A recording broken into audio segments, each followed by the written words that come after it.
morning, everybody, and welcome back to the Funky Brain Podcast. At least it's morning where I am. My name is Dennis, and I'm pretty excited today. We have a very accomplished, award-winning international motivational speaker joining us from Portugal today. His name is Mr. Gordie Bufton. How are you doing today, sir? I am amazing, Dennis. Thank you so much for having me, and honored to share a little bit about my experience in life and things I picked up over the years. Yeah, one of his books is called The Connection Effect, and it's an entrepreneur's playbook to unlocking the present moment. And I'll let him tell you a little bit more about that. To quickly give a very synopsis view of my story, which led me to creating The Connection Effect, is at 18, I started smoking pot every single day. At 17, I started smoking pot every single day. At 18, I dropped out of college for a golf and academic scholarship, fully addicted to ecstasy. I ended up spending my 20th birthday in jail. Then I had 5 different psych ward stays. One of the stays, I escaped a psych ward, 2 helicopters, 6 police dogs looking for me. That did not go over very well. The news story ran, naked man escapes a psych ward. And then from there, I went through treatment. And through that story and coming out the other end, when I was 25, I published my first memoir, Eluding Reality, because I wanted to use my story and share that with others so they wouldn't go down my path. And from there, I started speaking internationally. And one of the coaches that I was working with when I was looking to do a rebrand said, the piece of your story is you were always looking for connection. You were looking through it through substances. You were looking through it through your accomplishments in sports. Like, you were always searching for connection. And that, when he connected those dots, and I thought to myself, what do I want to speak about for the next decade? And some of the people that I mentored by say, only write a book if you're willing to speak about it for the next decade. When I distilled that, I go, okay, connection makes sense. It's something that has been a constant through my whole life of always searching for that connection. And I really believe we must first connect with ourselves before we can connect with others. And that connection is the answer that we're always searching for.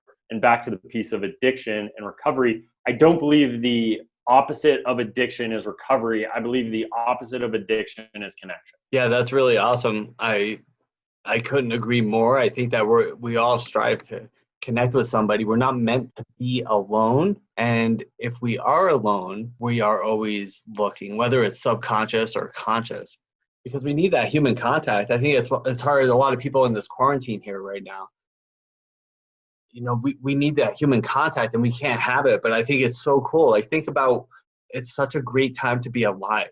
100 years ago, we went through this plague and people were dying, and it was a similar situation, but they didn't have iPhones and Facebook and Zoom, and able to still have somewhat of a human connection throughout this process, because we need to have that in order to stay sane and connected with each other and ourselves. So I love the concept. I couldn't agree more. Everybody listening here knows about my past and my struggles with alcoholism as well. So great story. And so you're staying, Gordie's here from Portugal today, and how are things out there going? So, and one piece on the connection effect, because we are in a very transformational time, one of the things I've decided to do is give away 1,000 copies of the connection effect. So if you go to Connected, CONNECTED, Genius, GENIUS.org, you can download your free copy there. Just kind of as a give back, because it is such a paramount time in history for us humans to really come together, connect, because we're going to have to solve these problems together. And anyone who's struggling or dealing with families who have struggled, my heart goes out to you guys. Yeah, but to answer, I'm currently in Portugal. I've pretty much been on quarantine, self-imposed, since the beginning of December. So I had a lot of practice going into it, but it really has given me space to be creative, to create a few new companies. I did a 3-day silent retreat and water fast a couple of weeks ago, which was an amazing experience. My biggest takeaway from that, which goes back to connection, we have to become our own best friend. And when I was using and doing all the craziness that I wasn't best friends with myself, lack of a better term, loathed myself. and didn't know how to handle that pain and all that. So even over a decade into sobriety, like I'm still working on becoming my best friend, which we're all stuck with that voice in our head. And, the sooner we become friends with it, the greater our life will be. The voice in my head tells me that everybody else is crazy and I'm normal. So I need to calm myself down. But yeah, and I couldn't agree more. Once again, I mean, my thinking is the source of all my problems. And it's like, and the first thing I have to do when things aren't going right, or if I feel like something's off, is I have to first admit that there's something going on, right? Something is not right. I'm not happy. I'm not connected. I'm not whatever. I'm not financially successful. I'm not, my relationships and having problems, whatever it is. And then the next step, in my opinion, is like, I need to calm down. I need to calm my mind down, because my overactive, funky brain will take over and tell me to go this way and that way and this way and do this and say this, and then I get in trouble.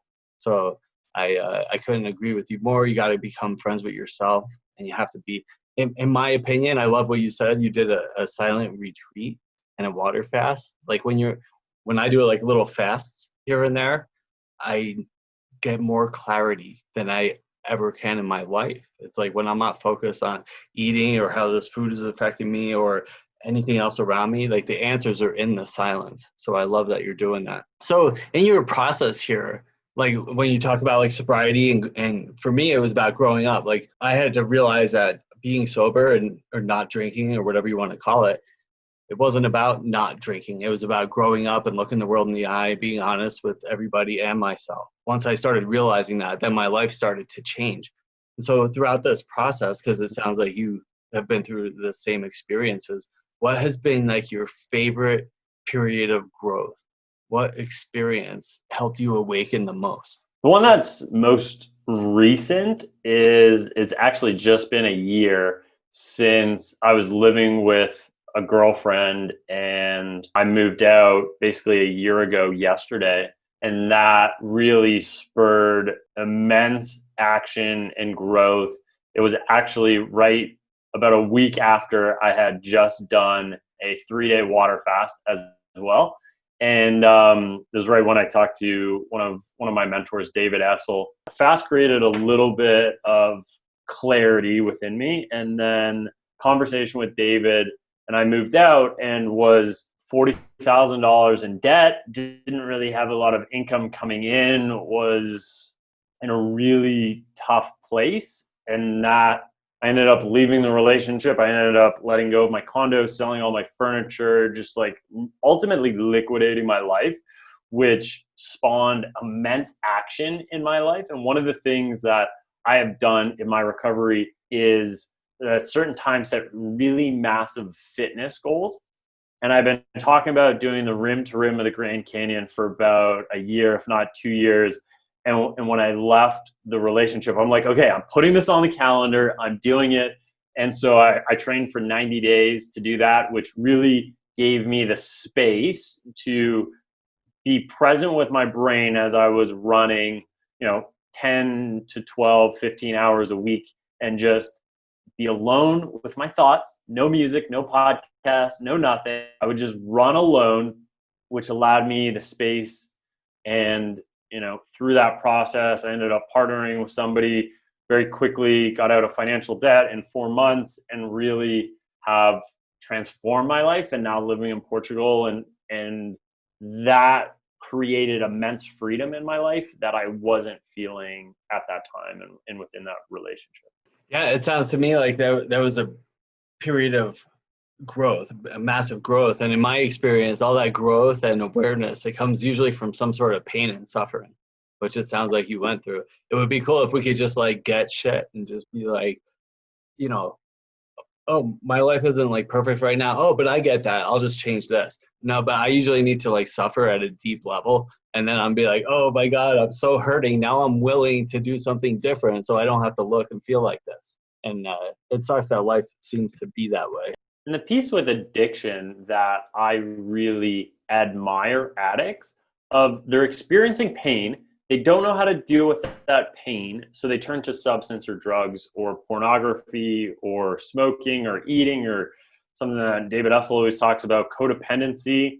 And they use that as a way to not have to feel that pain and feel what's going on within them. Ultimately, it's destructive for yourself and others. But I admire addicts. They take action. Like, they don't know how to change it, so they at least are doing something versus just sitting on the couch. And like, I firmly believe addicts are some of the most brilliant, genius people on the planet. And I'll be the first one to admit, like, I kept going in and out of psych wards because I didn't know who not to say certain things. I didn't know how to act at that time of my life around certain people. And I've always said, like, there's a fine line between genius and insanity. And I didn't know how to walk that line for many years, and use substance abuse to try to straighten that line unsuccessfully.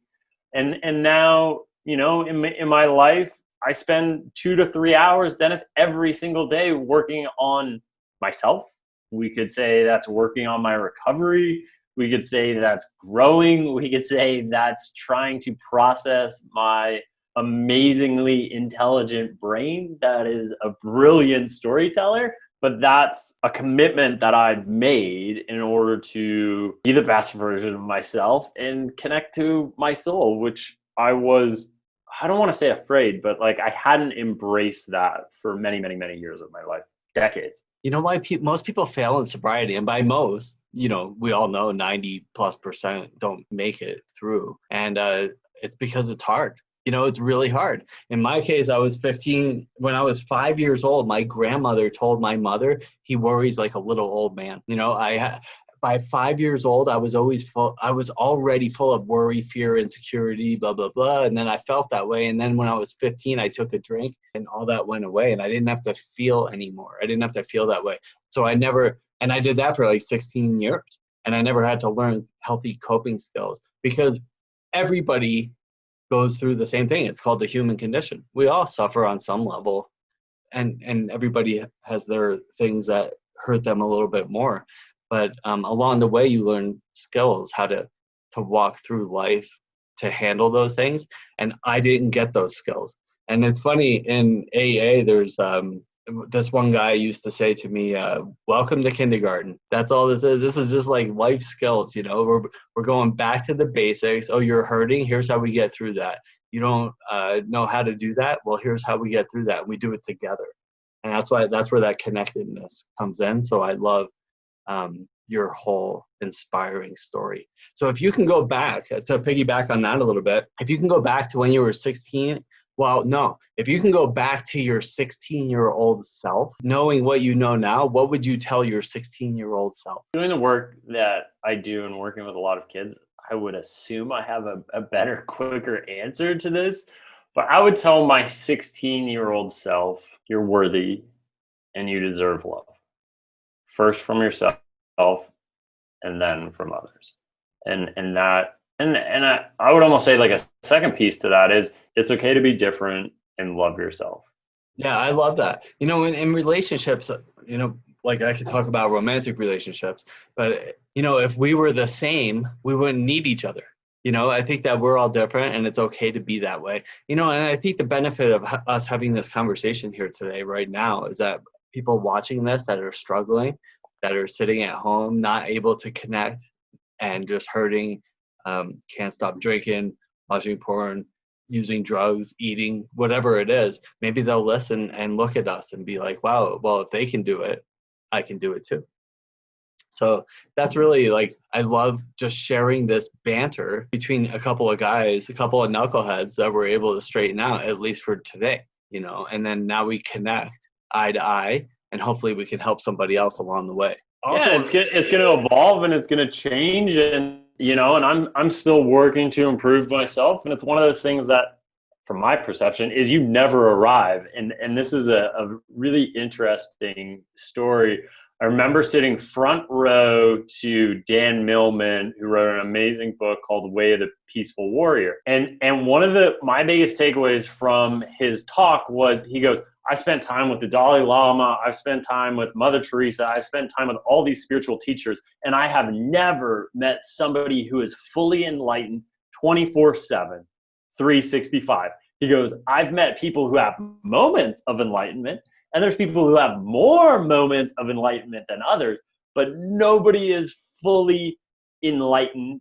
And, a different caveat is like, we all put on our pants one leg at a time, or, we all know how to use the bathroom and defecate, because when we can no longer do that, it usually means we're very towards the either beginning or end of life. Eventually we have to learn when you get sober to just get through it, because you're going to get through it, and it's not going to be perfect all the time. And then so you're however many years into sobriety, and 10 years in, and you have a relationship end, which is one of the hardest things ever. Relationships, death, those are hard things. And you didn't drink, or you didn't use drugs, so you made it through. You've learned how to get through that, and then you're going to get through that, and things are going to be great, and then you're going to have another problem. And that's just life. I mean, that's just how it goes, unless you want to just like sit on a couch in an apartment somewhere and not take any risks or go anywhere in life. And so great lessons. And so yeah, I was just doing a 21-day meditation challenge, and each day had a writing exercise. And one of the days we read the passage of, I'm assuming you've heard the king who has inscribed on a ring like all his philosophers, and the inscription is, "This too shall pass." And he ends up, for those of you that haven't heard the story, he ends up basically being run out as king and losing his entire empire. And he looks at the ring and goes, "This too shall pass." And a few months later, everything comes back together, and he's like now the king, and everyone's glorified. And one of his basically servants goes, "Yeah, it's time to look at that ring again of this too shall pass." And I've known that story for many, many, many years, but I've always thought of it in a negative light of when I'm in a difficult situation or something that I'm struggling to get through, this too shall pass. But it's also important to remember for the amazing moments of my life, this too shall pass as well. And to savor those moments, the good and the bad, because it's what creates the dichotomy, which is to have a human experience. Yeah. Awesome. Love it. So tell me one last thing here. What is it that you want to be known for? That you want people to remember you by? Gordie was connected, and because he was connected, he was all in at everything he did. And so we're going to end with these few questions here. These are kind of fun, but beach or mountain? Beach. And why?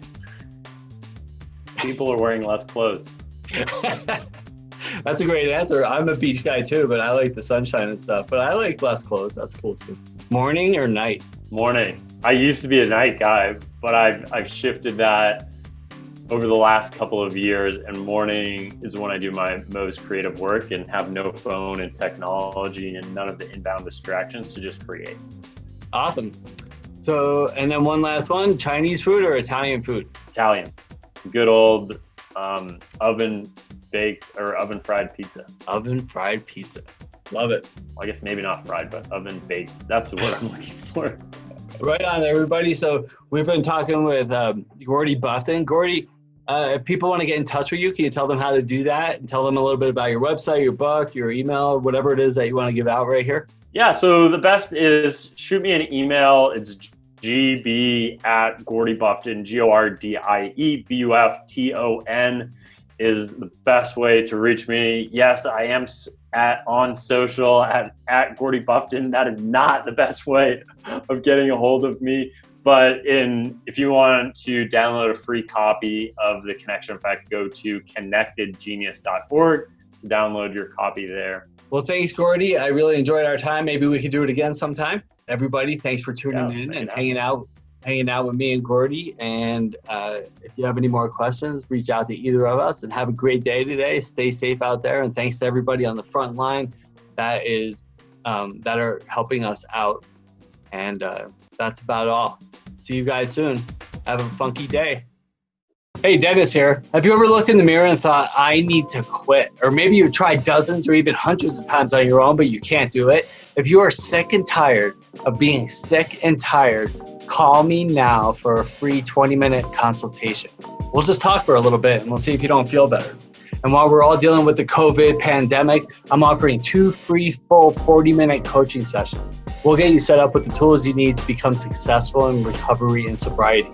I know from experience, having been sober since April 8th of 2003, that it is not easy, but you don't have to do it by yourself. I'm here to help. We'll do it together. If I can get clean and sober, anybody can. So call me right now, not tomorrow when you're sick and hungover. Again, right now. I'm here to help. Have a great day.